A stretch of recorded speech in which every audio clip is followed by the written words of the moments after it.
Oi você, eu sou o professor Levi e nós vamos começar agora com o nosso Simplesmente Direito Penal. O que nós vamos tratar? Sobre nexo causal. Lembre-se que o crime é constituído de fato típico e dentro do fato típico nós temos conduta, resultado e nexo causal. Vamos lá, o que é um nexo causal? O nexo causal é o vínculo entre a conduta e o resultado. Você olha para o resultado e você faz a seguinte pergunta: aquele resultado adveio daquela conduta? Sim ou não? O que um nexo causal ele busca aferir? Ele busca saber se o resultado pode ser atribuído objetivamente ao sujeito ativo com obra do seu comportamento. Agora, vamos pegar um exemplo. Buriquita, o nosso fadado Buriquita, ele mata fulano. Se Buriquita mata fulano a tiros, é claro, é óbvio que objetivamente a morte de fulano proveio do comportamento de Buriquita. Significa que pode ser atribuído objetivamente a imputação penal a Buriquita. Agora, olha só, o nexo causal tem em todas as espécies de crime, com relação ao resultado naturalístico, os crimes podem ser materiais, formais e de mera conduta. Respeitosamente, Flávio Monteiro de Barros, ele diz que somente os crimes materiais têm resultado naturalístico, ou seja, crimes materiais têm nexo causal.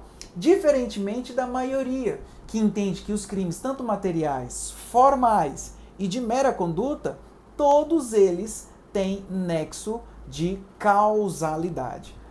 Nexo causal, previsão legal. Está lá no artigo 13, que diz assim: o resultado, olha só, o resultado, de que depende a existência do crime, somente é imputado a quem lhe der causa. Considera-se causa a ação ou omissão sem o qual o resultado não teria ocorrido. Qual a teoria o nosso Código Penal, o artigo 13, adotou?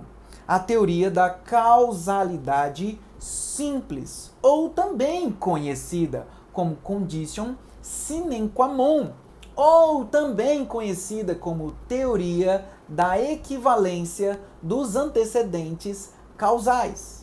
Qual é a consequência do nosso código adotar a teoria da equivalência? Olha a expressão, equivalência dos antecedentes causais. Todo fato, olha só, todo fato, sem o qual o resultado não teria ocorrido, é causa do resultado. Por serem equivalentes, as causas concorrentes estão no mesmo nível de importância, ou seja, estão nos mesmos valores. O que você olha? Você olha para os antecedentes. Você tira o fato anterior, se ele vai influenciar ou não no resultado. Porque determinados fatos que você tira não influenciam no resultado. Mas se você tirar alguns comportamentos anteriores, ele vai influenciar no resultado. Como saber qual fato são ou não são causa do resultado? Essa é a pergunta Mega Power Thunder Plus. Olha só, vai juntar a teoria da equivalência dos antecedentes causais com o método ou teoria da eliminação hipotética dos antecedentes causais. Antecedentes causais com o método ou teoria da eliminação hipotética dos antecedentes causais. Eu já disse para vocês. O que você vai fazer? O intérprete, num campo mental de suposição, ele vai tirar fatos anteriores. Imagine que aconteceu um crime agora. Você faz a seguinte pergunta: se eu tirar aquele fato anterior de compra de arma, o resultado aconteceria? Não, talvez não. Então vai fazer uma eliminação hipotética dos fatos anteriores. Agora, um exemplo: Buriquita mata fulano, o nosso fadado Buriquita. Se retirarmos o relacionamento do pai e da mãe de Buriquita, aconteceria aquele resultado morte? Óbvio que não. Significa que esse ato de amor vai gerar uma morte. Significa que ele é causa do resultado. Agora vamos lá. Vamos pegar um exemplo prático aqui, trazido por um doutrinador muito legal, que é o Rogério Sanches, e ele traz um exemplo bem interessante aqui. Imagine que eu vou pegar fatos até a morte de alguém e vou eliminar se vai continuar ou não o resultado. A pessoa quer matar alguém, só que ele quer matar com veneno, dando um bolo para essa pessoa. Imagine só, a compra do veneno em supermercado. Esse é o primeiro fato. Segundo fato, compra do bolo da confeiteira para colocar o veneno. Terceiro fato, mistura que? Mistura o veneno naquele bolo maravilhoso. Quarto fato, Buriquita fuma um charuto esperando a vítima. Quinto, serve o bolo para a vítima. E sexto fato, óbvio, a morte. Agora vamos fazer aqui algumas eliminações hipotéticas para ver se o resultado vai continuar ou não. Vamos lá. Elimina mentalmente a compra do bolo da confeiteira por Buriquita. A vítima morreria? A vítima iria morrer? Não. Não ocorreu, não morreria como ocorreu. Significa que não é que é causa do resultado. Porque ele vai influenciar diretamente no resultado. A compra do veneno no supermercado é causa do resultado? Sim, porque se não tivesse comprado veneno, a pessoa ia comer um bolo sem veneno. Então não gera causa. Vamos lá. Elimina mentalmente a mistura do bolo com o veneno. Ocorreria a morte? Não.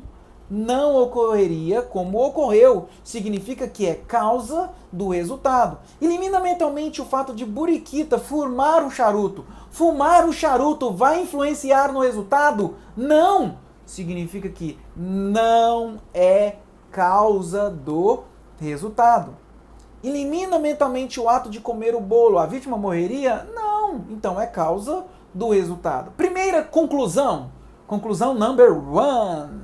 Diz assim: se aplicarmos conjuntamente a teoria da equivalência dos antecedentes causais com a teoria ou método de eliminação hipotética dos antecedentes causais, chegamos à causalidade objetiva.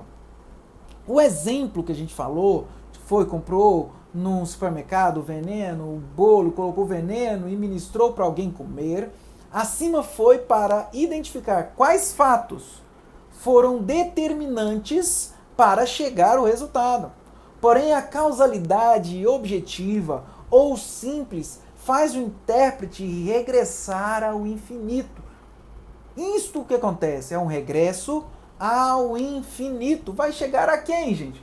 Adão e Eva. Eles são causa do resultado. Conclusão 3. A fim de eliminação do regresso ao infinito, o finalismo uniu-se à causalidade simples, à causalidade psíquica, no qual deve fazer análise também do dolo e da culpa. Então vejam vocês, para os clássicos, a responsabilidade penal pelo fato é igual causalidade objetiva. Causa e efeito é físico. E também a causalidade psíquica, dolo e culpa. Agora, qual que é a conclusão 3? O nosso exemplo hipotético, a confeiteira, o vendedor de um veneno de rato no supermercado, né? Eles são o quê? Eles são causa do resultado. Agora, por que eles não respondem pelo crime? Porque eles não agiram com dolo e com culpa. Mas saibam vocês que eles é causa do resultado. Eles são causa do resultado. Só para me concluir, a gente vai ver mais para frente que a imputação objetiva vai procurar resolver esse problema. Porque a confeiteira bem como o vendedor no supermercado, eles são causa do resultado. Quando a gente fala em nexo causal, logo vem à tona a chamada concausa. As concausas. As concausas. Vamos lá, vamos trabalhar com concausas? Quem vem a ser concausa é a pluralidade de causas que concorrem diretamente para o resultado, produzindo o mesmo resultado. Então são pluralidade de causas querendo o mesmo resultado. São duas causas principais concorrendo para o mesmo evento, ou seja, para o mesmo resultado. Eu vou colocar um exemplo bem esporádico. João, com a intenção de matar, efetua disparo de arma de fogo contra Antônio, que, momentos antes, havia sido envenenado por sua própria esposa. Após a morte de Antônio, a perícia apura que o evento foi de responsabilidade. Após a morte de Antônio, a perícia apura que o evento foi que o veneno, foi o responsável pelo óbito. Olha só. Então, quer dizer, a gente vai se perguntar, quem vai responder por homicídio tentado e quem vai responder por homicídio consumado? Nada mais isto. Então, uma observação mega Power Tunes, hashtag dica! Não existe concurso de pessoas. Não há um liame subjetivo. Eles não estão agindo de comum acordo. Aqui não, cada um por si, Deus por todos. Na verdade, acontece isso, tá bom? Vamos lá. Qual o objetivo da concausa? É saber quem vai responder por homicídio consumado e quem vai responder por homicídio tentado. Continuando com vocês, quais são as espécies de concausa? Absolutamente independente e relativamente independente. Vamos começar com a concausas absolutamente independentes. O que são concausas? Lembre-se, sempre nos nossos exemplos vai ser duas causas querendo o mesmo resultados independentes aqui. O que é concausa absolutamente independente? A causa efetiva, ou seja, a causa que produziu o resultado, a morte, não se origina da causa concorrente, podendo ser pré-existente, concomitante e superveniente. Vamos lá. Vamos trabalhar e as relativamente independente. A causa efetiva do resultado se origina direta ou indiretamente da causa concorrente. Ou seja, precisa de conciliar as duas para que ocorra o resultado. Também podendo ser pré-existente, concomitante e superveniente. Vamos lá. Observação number 1. As causalidades absoluta, pré-existente, concomitante e superveniente e a causalidade relativa, pré-existente e concomitante trabalham com a causalidade simples. Porém, a concausa, relativamente independente, superveniente, eles trabalham com a concausa adequada. Observação número 2. A concausa relativamente independente superveniente está no artigo 13, parágrafo 1º, que é a causalidade adequada. Vamos trabalhar agora com causalidade absolutamente independente. Não tente mudar os meus exemplos. Os exemplos são para encaixar nas teorias. Vamos lá, letra A de amor. Com causa absolutamente independente pré-existente. A, às 19 horas, deu veneno à vítima C. Às 20 horas, atinge com tiro C, morrendo em razão do veneno. Percebam vocês que o C é uma pessoa não muito amada por A e por B. Então, A ministrou às 19 horas um veneno, mas B deu tiros a 20 morrendo em razão do veneno. A causa efetiva é o quê? O veneno. É o veneno. Aí a gente vai fazer algumas perguntas aqui. Eliminando o comportamento de B do mundo, que deu tiro, o resultado morte aconteceria? Sim, porque dar o tiro e o veneno, eles são independentes. Sim, são absolutamente independentes. A causa efetiva é anterior à causa concorrente? Sim, Porque o veneno foi ministrado anterior aos tiros da bala, que foi a causa da morte. Quem ministrou o veneno na vítima responde por qual crime? Homicídio consumado. E quem deu o tiro? Homicídio tentado. Agora vamos lá, letra B. Com causa absolutamente independente concomitante, ou seja, ao mesmo tempo. Exemplo, às 19 horas A envenenava a vítima C. Na mesma hora, B deu um tiro na vítima C. A vítima morreu em razão dos tiros. Quer dizer, foi ao mesmo tempo. A gente faz a pergunta: elimina o comportamento de A do mundo, o resultado morte aconteceria? Sim, porque tanto o tiro como o veneno são comportamentos independentes, geram o resultado independentemente. A causa efetiva é simultânea à causa concorrente? Sim, é simultânea à causa concorrente. Quem deu o tiro responde por qual crime? O tiro é o quê? Que gerou o resultado morte, homicídio consumado. E quem deu o veneno? Homicídio tentado. Com causa absolutamente independente, superveniente. A, às 19 horas, deu veneno à vítima C. Enquanto o veneno ainda fazia efeito, cai um lustre na cabeça de C, causando a morte por traumatismo craniano. É claro que esses resultados são identificados por intermédio de perícias.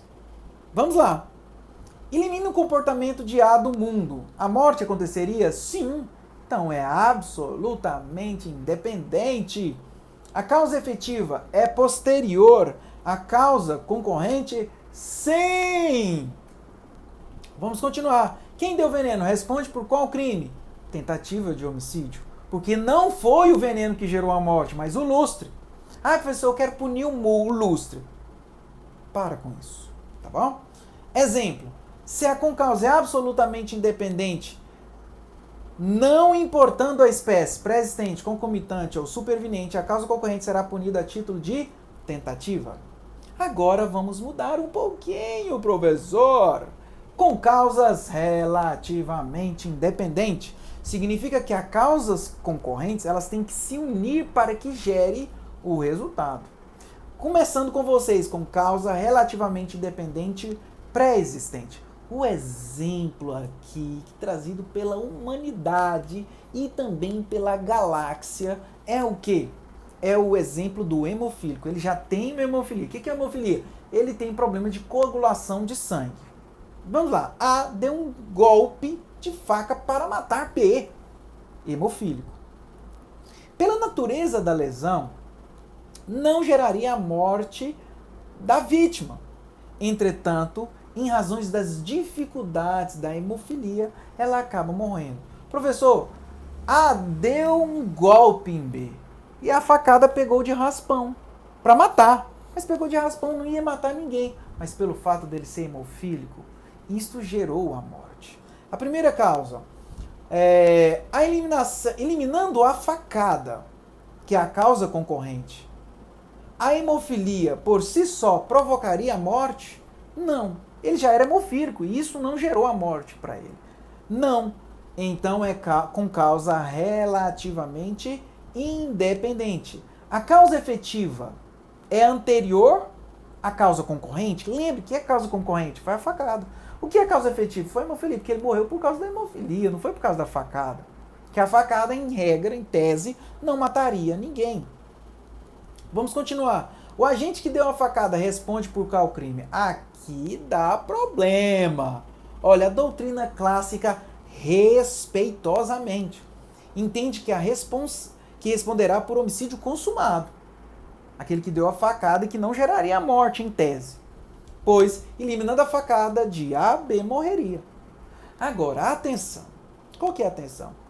Para evitar a chamada responsabilidade penal objetiva, o direito penal mais atualizado, vamos dizer que mais moderno, ele corrige a conclusão a que chegou aos clássicos, respeitosamente.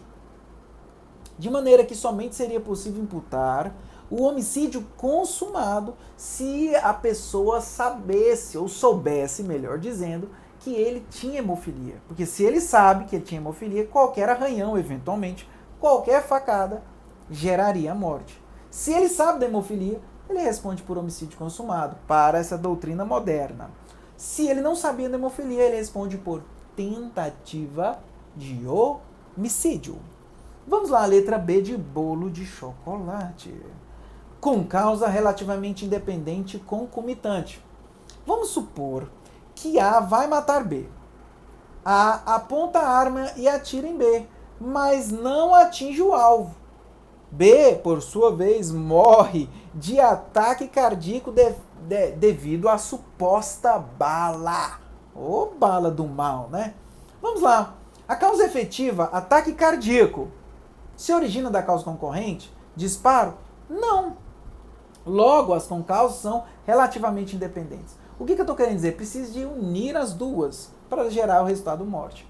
A causa é simultânea à causa concorrente? Perfeitamente. Vamos continuar. O atirador responde por qual crime? A doutrina. Aí vamos de novo. A doutrina clássica entende que ele responde por homicídio consumado. Porque ele só morreu porque ele deu um tiro. Agora, a doutrina mais atualizada entende que não. Que ele não responderia por isso. Por quê? Porque ele não sabia do problema cardíaco dele. Agora, se ele sabe do problema cardíaco dele, ele sabe que uma bala, um tiro, daria um susto e poderia gerar a morte. Responderia por dolo eventual. Agora vamos lá. Agora nós chegamos à letra C de coração. Com causa relativamente independente superveniente. Ela tem previsão legal. Está lá no artigo 13, parágrafo 1º. Ele diz assim, quando você lê esse artigo, você dá vontade de correr, porque você não entende. Ele diz assim, a superveniência da causa relativamente independente exclui a imputação quando por si só produziu resultados dos fatos anteriores. Entretanto, imputa-se a quem os praticou. Vamos que vamos. Diz assim, atenção, a concausa relativamente independente e superveniente adota-se a causalidade adequada, no qual considera causa a pessoa, fato ou circunstância, que além de praticar os antecedentes indispensáveis à produção do resultado, realiza uma atividade adequada à sua concretização. Na determinação da causalidade adequada, o que importa se há um nexo normativo prendendo o atual agente como resultado com o efeito. Peraí, vamos explicar isso aqui melhor. Olha só, o que é uma concausa relativamente independente e superveniente? Vamos começar aqui. Ele diz assim, por si só produziu o resultado. A doutrina faz duas espécies, por si só produziu o resultado e não por si só produziu o resultado. Vamos lá. Não por si só produziu o resultado.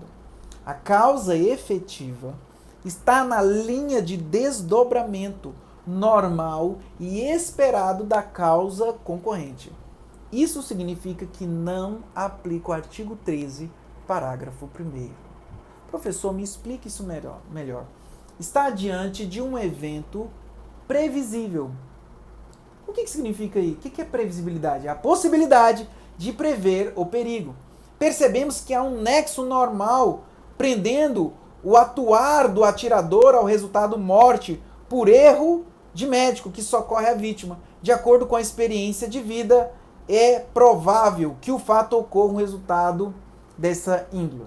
Imagine que aconteceu, alguém atirou nele. Atirou. E levou ele ao hospital. Chegou ao hospital, o médico errou. Não é previsível que se você atira em alguém, pode acontecer um erro médico? Quando alguém atira em alguém, ele não fica pensando que vai matar uma pessoa, que vai morrer por erro médico. É claro, mas está dentro de uma linha de desdobramento normal e natural. É previsível. Ele não estava prevendo naquele momento, mas era previsível ele prever, saber que isto poderia acontecer. Tá bom? Então ele responde pelo resultado. Vamos lá.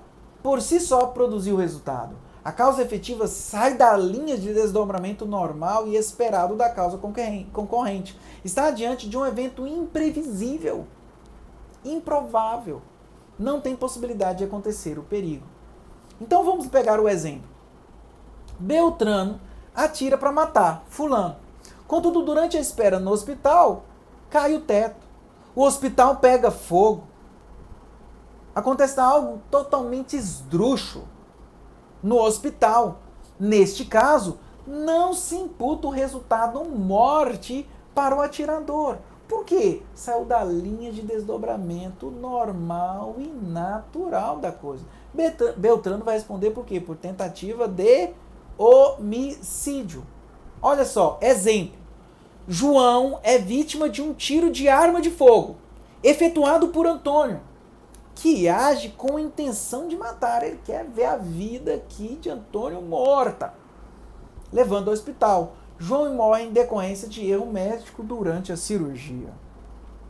Ou a ambulância bate em outro carro e morre a vítima. O atirador que tinha intenção de matar responde por homicídio doloso consumado. E o médico por homicídio culposo consumado. Cada um vai responder pelo seu delito. Qual que é a conclusão? Percebemos que existe um nexo normal prendendo o atuar do atirador ao resultado morte por erro médico que socorre a vítima. De acordo com a experiência de vida, é provável que o fato ocorra um resultado dessa índole. O resultado é consequência normal, provável, previsível de manifestação de vontade do agente. O agente que atirou para matar responde pelo consumado ou tentado? Por homicídio consumado. A jurisprudência traz alguns exemplos aqui que não aplica a concausa relativamente independente e superveniente. Por exemplo, nós já tratamos de um erro médico, capotamento de ambulância, infecção hospitalar também não é causa. Então vejam vocês o que acontece aqui. Vou trazer um exemplo. Tem um acidente de trânsito, bate num ônibus. Tem uma escoriação leve lá, numa vítima lá dentro que cai lá dentro. Ela sai do ônibus esperando o próximo ônibus. Só que quando ela sai, o que acontece? Acontece, por exemplo, a vítima morre eletrocutada. Quem bateu no ônibus vai responder pela morte? Não, porque saiu da linha de desdobramento normal e natural. Então não aplica o artigo 13, parágrafo 1º. Nós falamos hoje de nexo causal e de concausa e logo vamos falar sobre imputação objetiva. Nós somos o Simplesmente Direito Penal. Até mais.